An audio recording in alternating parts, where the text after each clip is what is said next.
안녕하세요. 송집사TV 집사주등록회사 송재근입니다. 직장을 다니면서 투잡 생각하시는 분들 많으시죠? 혹은 이제 다른 일을 시작해보려고 하시는 분들, 그럴 때 사업자 등록 꼭 내야 되는지, 사업자 등록을 내려고 하는데 집에서 해도 되는지 물어보시는 분들이 많습니다. 요즘 강의 플랫폼에서 가장 인기 있는 강의가 파이프라인 만들기, 매달 100만원 자동 수익화하기, 이런 강의라고 해요. 그만큼 직장 외에 꾸준한 수입을 만드시는 것에 관심 있는 분들 많으실 텐데요. 오늘은 사업을 처음 시작하거나 투잡할 때 반드시 알아야 할 3가지, 그리고 사업자 등록을 한다면 놓치지 말아야 할 절차들을 안내드리도록 하겠습니다. 사업자 등록을 해야 하는지부터 말씀드릴게요. 결론부터 말하면 계속적, 반복적이라면 사업자 등록 내셔야 합니다. 사업자 등록을 내는 거는 세무서에 저 이제 돈 법니다 하고 알리는 것과 똑같아요. 만약에 알리지 않고 돈을 벌면 세무서는 내가 얼만큼 버는지, 어떤 일을 통해서 버는지 알 수가 없겠죠. 알 수 없으니까 세금도 거둘 수 없을 거고요. 본의 아니게 사업자 등록을 안 하면 잠재적인 탈세자로 의심받을 수 있는 거예요. 쉽게 설명드릴게요. 내가 당근에서 집에서 안 쓰던 물건을 가지고 가서 팔아요. 이거는 반복적이지 않기 때문에 사업소득이 아닙니다. 하지만 내가 도매로 어떤 물건을 대량으로 구입해온 다음에 그 다음에 당근에 팔아요.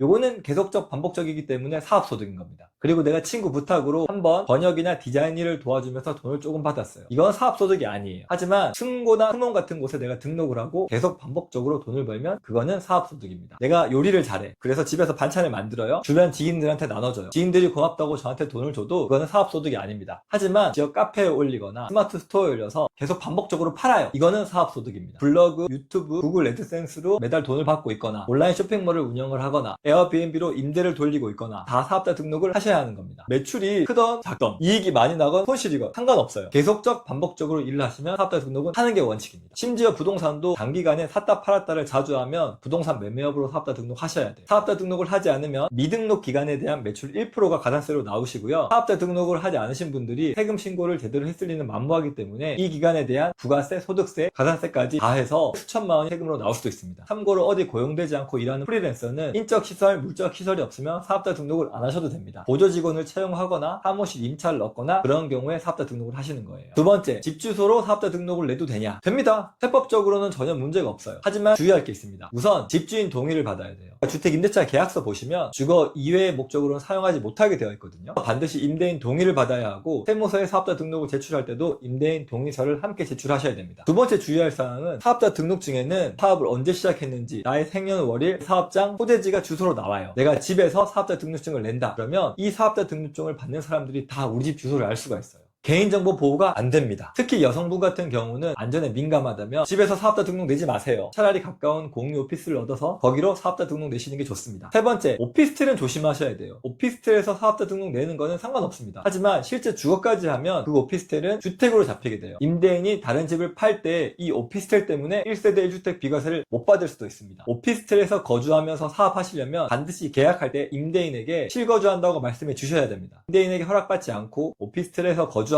나중에 임대인이 비과세를 못 받아서 세금 폭탄이 나오면 임차인한테 손해배상 청구를 할 수도 있어요. 그리고 건강보험료가 있습니다. 우리가 직장에서 월급을 받을 때 4대 보험료를 떼고 소득세를 떼고 월급을 받잖아요. 이 4대 보험료를 떼는 월급의 기준을 보수월액이라고 합니다. 또 다른 소득이 있으면 이 소득이 2천만 원이 넘어갈 때 이걸 소득월액이라고 해요. 소득월액에 대한 건강보험료도 납부하셔야 됩니다. 소득월액 건강보험료는 고지서가 집으로 오기 때문에 회사에서는 알 수 없어요. 하지만 소득월액 건강보험료가 미납된다면 회사에 징수를 요청할 수 있습니다. 그러면 회사 담당자가 내가 투잡을 하는지 알 수도 있어요. 그러면 어떻게 해야 되냐? 이 기준금액 2천만 원은 소득금액 기준이거든요. 즉 매출에서 비용을 뺀 이익 개념입니다. 비용이 많을수록 이익은 낮아지겠죠. 그러니 노트북, 카메라, 촬영비, 핸드폰 요금, 각종 비품 다 증빙 잘 챙기셔서 비용을 최대한 반영하셔야 됩니다. 또는 요즘 다시 가족법인이 유행을 하고 있는데요. 법인을 설립하셔서 법인 이름으로 사업을 한다면 이거는 나의 소득이 아니라 법인 소득으로 잡히게 되니까 건강보험료 이슈는 발생하지 않습니다. 사업자 등록을 하면 꼭 챙겨야 할 3가지가 있습니다. 이것만 잘 챙겨도 세무관리가 굉장히 수월해집니다. 첫 번째, 사업용 계좌 개설입니다. 사업으로 쓸 통장과 내가 쓸 통장을 분리해 두시는 거예요. 통장을 분리해야 나중에 세무서에 소명하기도 편하고 세금 신고할 때 이 사업용 통장만 전달하면 되니까 편리합니다. 간혹 사업용 계좌를 오해하시는데 반드시 내가 사업자 등록증을 가지고 은행에 가서 계좌를 개설해야 되는 건 아닙니다. 가지고 있는 통장 중에 하나를 사업용 계좌로 지정을 해서 홈택스에 등록만 하면 됩니다. 다음은 홈택스에 사업용 카드를 등록하시는 겁니다. 사업에 사용할 카드를 미리 홈택스에 등록해두면 아주 편리합니다. 요즘에는 세금 신고할 때 옛날처럼 박스에 영수증을 다 모아서 보내주지 않아요. 홈택스에 카드만 등록을 등록을 하면 카드사에서 홈택스로 카드 사용 내역을 매달